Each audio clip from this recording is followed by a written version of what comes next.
God is good. All the time. Come on, somebody. God is good. And all the time. My name is Johnny Contreras. Pangalan ba niya ay si Pastor Johnny Contreras. And I'm at a Praise Shop in Chino Valley. Siya po ay nasa Praise Shop in Chino Valley In Chino, California. sa California. My pastor is here. Ang kanyang pastor ay narito. I'm very honored. Siya po ay lubos na nagagalak. He's here with us. At makasama tayo at pinangalan niya. I have a message for you. Meron siya dalang mensahe para sa atin. If you go to the Bibles, Kung may mga Bible kayo, mga Biblia kayo, the book of John, sa aklat ng Juan,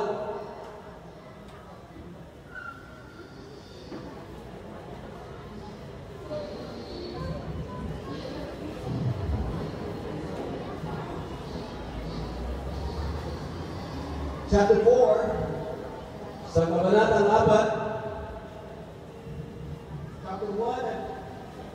chapter 4, verse 1 to 42. sa aklat ng Juan, kabanatang 4, mula 1 hanggang 42. How many of you guys know God is good all the time? Sinaniniwala ng promise natin mabuti sa lahat ng oras. And who wants overflow? At sino dito na kailangan ang nag-uumapaw? And who wants the anointing? Sino dito na kailangan ng pagpahit? When we serve the King of Kings, Na ang ating Diyos ay hari ng mga hari. and we serve Lord of Lords. Na ang Diyos natin ay Diyos ng mga Diyos. John chapter 4, Sa aklat po ng mga awit at Juan, kabanatang 4, we'll start verse 1. sa umpisa po, sa unang talata. It says, when therefore the Lord knew how the Pharisees had heard that Jesus made and baptized more disciples than John, Nabalitaan ng mga Parisiyo na si Jesus ay mas maraming naikayat na maging alagad at mabawtismuhan kaysa kay Juan. verse 2, Jesus himself baptized but his disciples.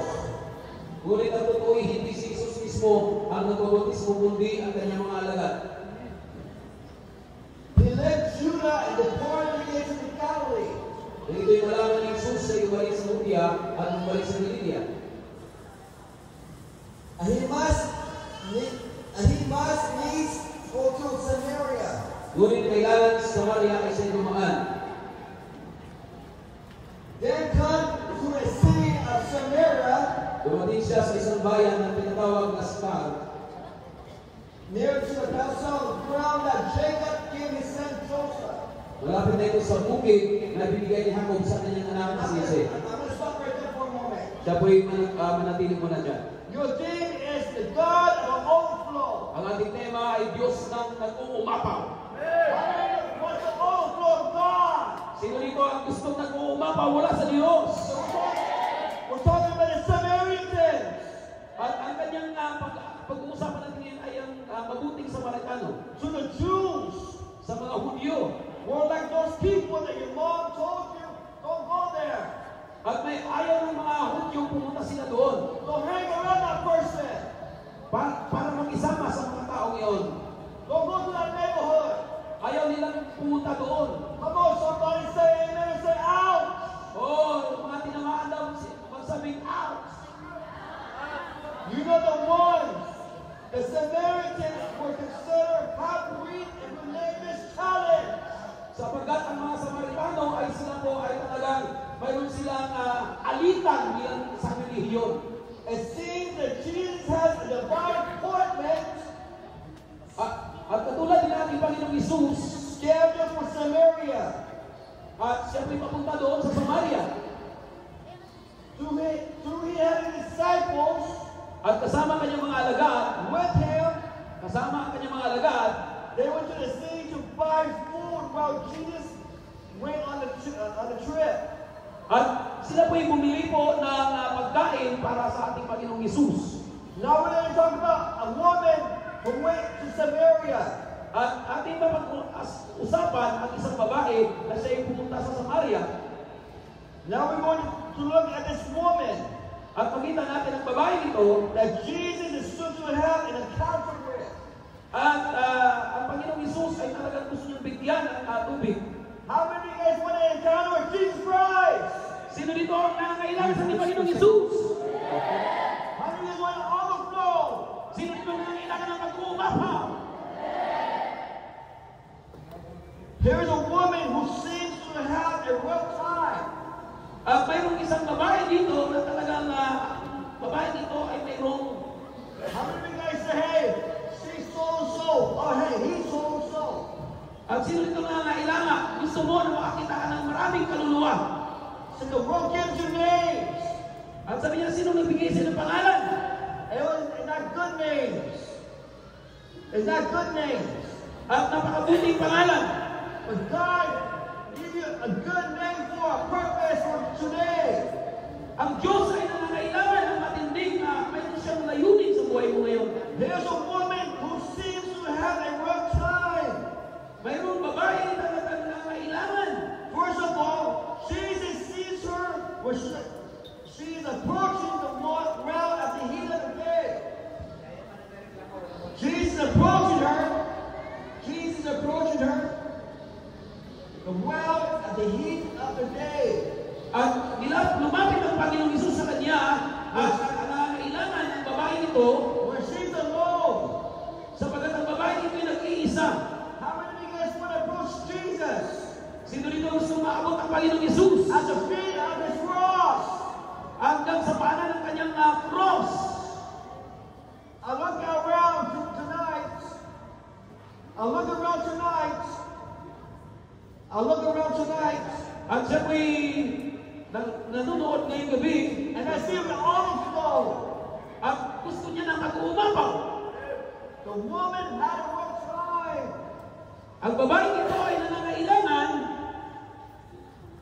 It had to be a rough for this woman because you know how people are. Dahil ang babae ito ay alam nila ang pangangailangan ng Panginoong Hesus ay alam niya ang pangangailangan natin. The world calls you by your problem.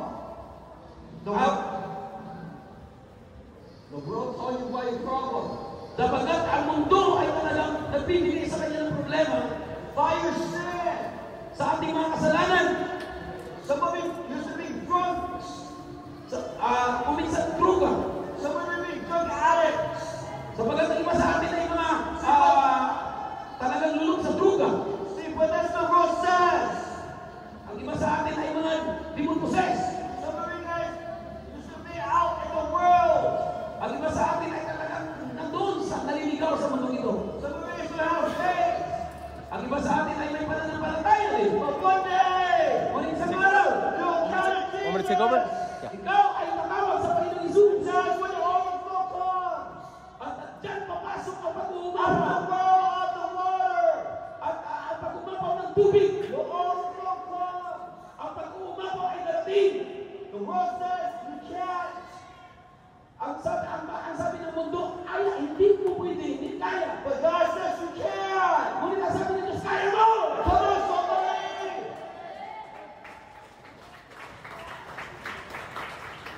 The overflow. Ang pag-uumapaw It's powerful. ay napakamakapangyarihan. Touch his garments. Kailangan mahipo natin ang laylayan ng kanyang suot. Touch his garments. Kailangan mahipo natin ang laylayan sa kanyang mga damit. The world calls you by your problem, by your sin. Ang mundong ito, tinatawag tayo sa ating pagkakamali at sa ating problema.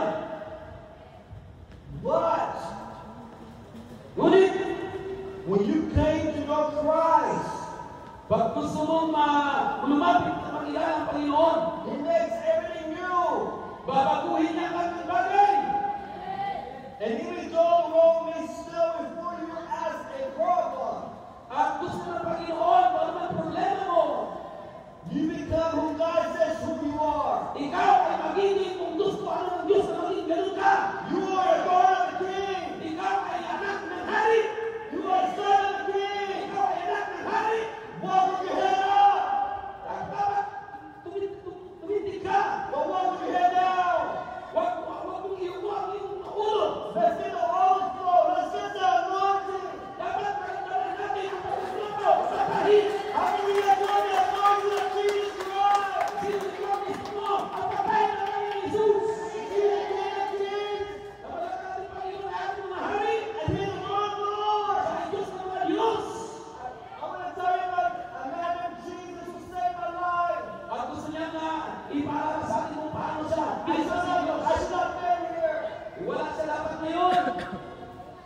But one day, Ngunit isang araw, Jesus healed their hearts.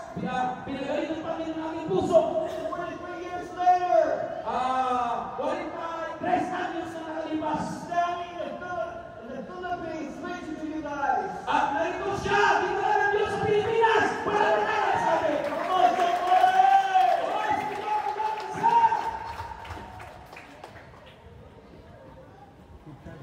Now you are a child of God. Sapagat ikaw ay anak ng Diyos. You are more than a conqueror. Ikaw ay hindi pa sa mapagtagumpay. And to do all things through Christ. At kaya mong gawin ang lahat ng mga bagay sa pamamagitan ni Kristo. Amen. You are fearfully and wonderfully made. Ikaw ay talagang mga kahanga-hangang ginagawa ng Diyos. You have been given power. Mayroon ka na pangyarihan. You're no longer empty. Hindi ka na walang dala. See, that's what the devil wants. Sapagat yan ang gusto ng demonyo. To empty you out. Na ikaw ay mawalan. He wants to make you feel bad. Gusto ng demonyo na ikaw ay mainis. He wants to make you feel sick. Gusto ng demonyo na ikaw ay talagang manghina. That's what the enemy wants you to feel. Yan ang gusto ng demonyo maramdaman mo. I can't control my grandkids. Hindi mo niya makontrolan ang kanyang mga apo. I fight with my husband. Ay talagang nakikipag-away. I fight with my wife. Maliban sa kanyang mga nanay-tatay. My kids don't listen to me. At kanyang mga apo hindi nakikinig sa kanya. That's what the enemy wants you to feel. Yan ang gusto ng demonyo maramdaman natin mga magulang. But you are wonderfully made by Him. Pero dapat mong tandaan, ikaw ay kamanghaman ng ginawa ng Diyos. Come on, say amen. Oh!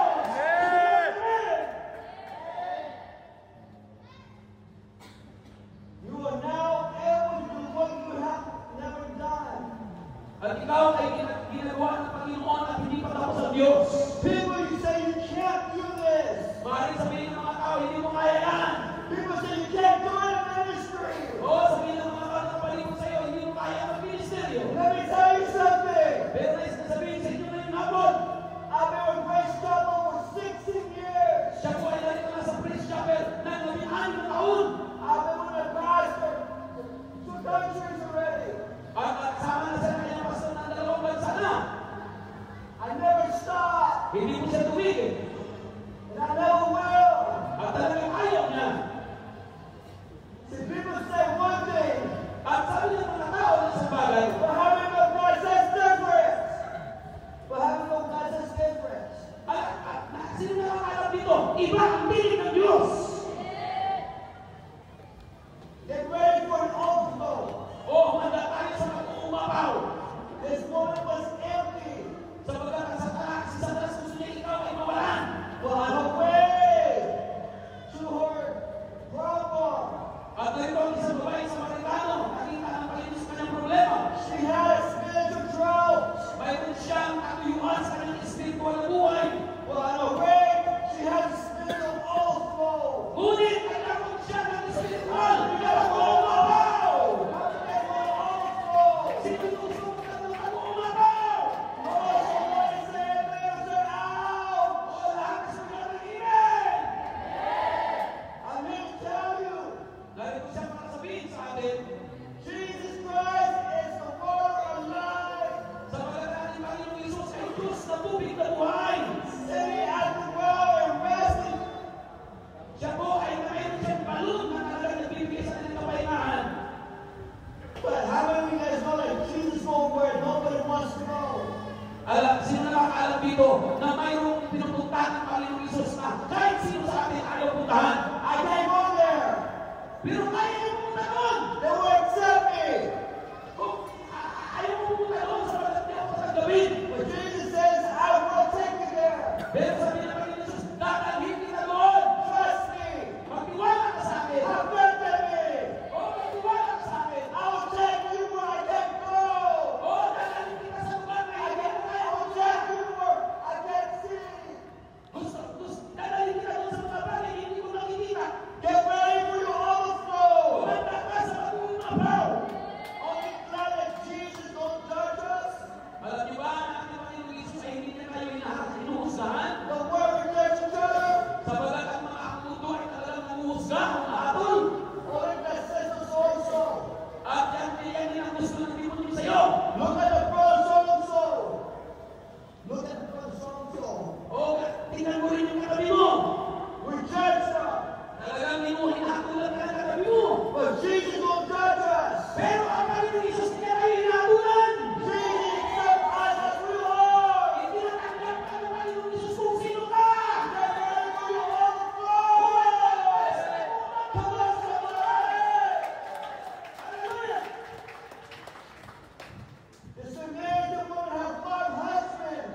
Mayroon ang babae ito ay mayroon 5 asawa. He doesn't care for we are male. He doesn't care if we are male or female. Hindi siya, wala sa pakialam kung babae o lalaki ang kasama niya. Young or old. Mayroon bata o matanda. He doesn't care if you talk low or speak loud. O hindi, wala sa pakialam kung ang kasama niya ay mahinig o matapang. But all you know that God loves you. Ngunit ang gusto lamang paiparating ng Panginoon, ang Diyos ay nagmamahal sa iyo. The Bible says in John 3:16. Sa pagkakasabi ng Biblia sa Juan 1:3-16, For God so loved the world. ay nalaman ang pag-ibig sa buong mundo.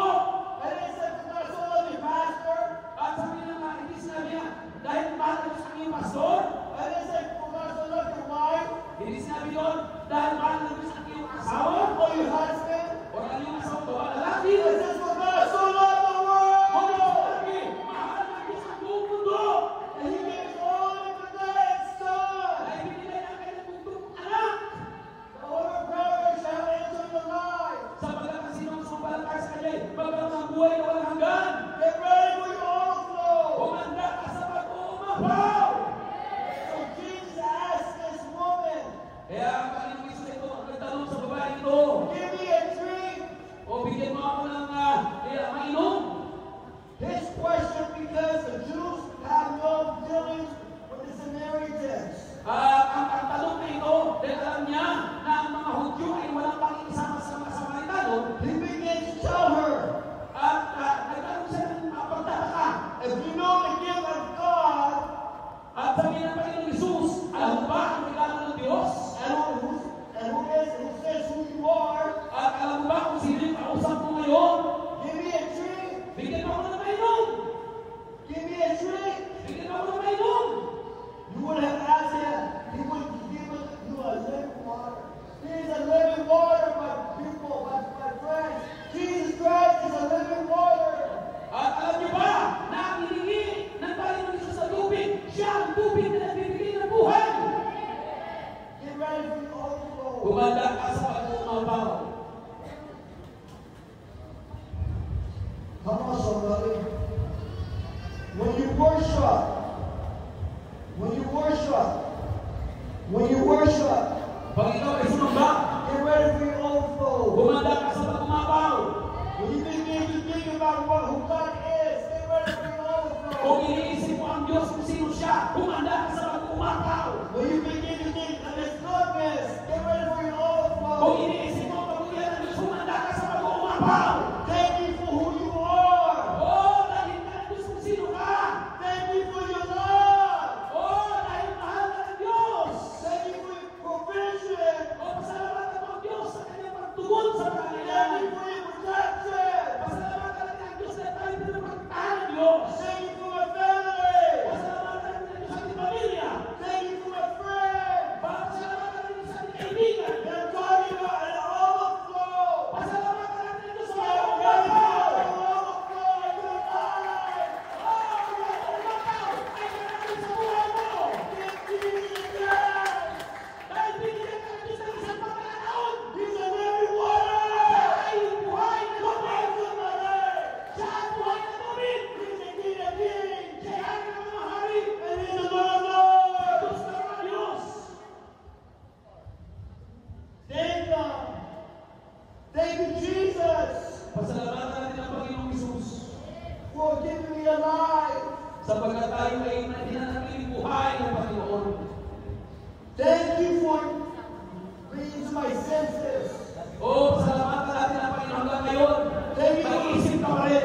Thank you for the roof over my head. Oh, ang ating mga kaisipan ay matinong pa rin. Thank you for the clothes on my back, Oh, pasalamatan natin ang Panginoon ang ating mga likod ay matibay pa. the shoes on my feet. Ang mga sapatos natin magaganda. God, an overflow of spirit over to your family. Sapagkat ang Diyos na nag-uumapaw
katuyuan na pag-uumapaw. Exchange your loneliness for the overflow. Papalitan ang iyong pag-uuhaw ng pag-uumapaw.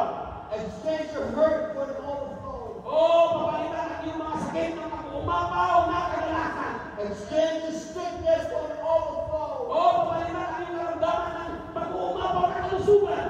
Exchange unforgiveness for your overflow. Papalitan ang hindi magpapatawad ng maayos na rin sa puso. God wants you to have an overflow. Gusto ng Diyos na ikaw ay nag-uumapaw ng kanyang pagpapala.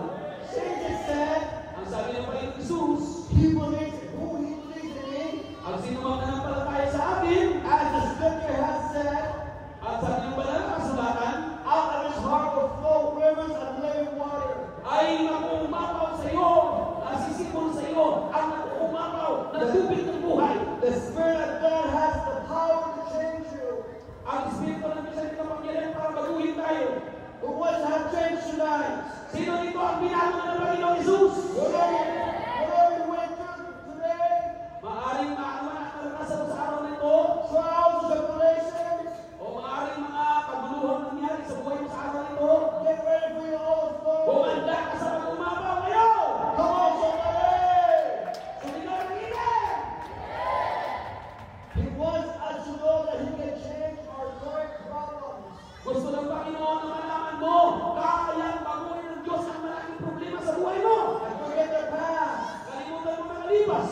Let the past be the past. Sabagat ang nakalipas ay talagang nakalipas na. Walk the straight and narrow of the road. Tumungo ka sa tuwid na landas.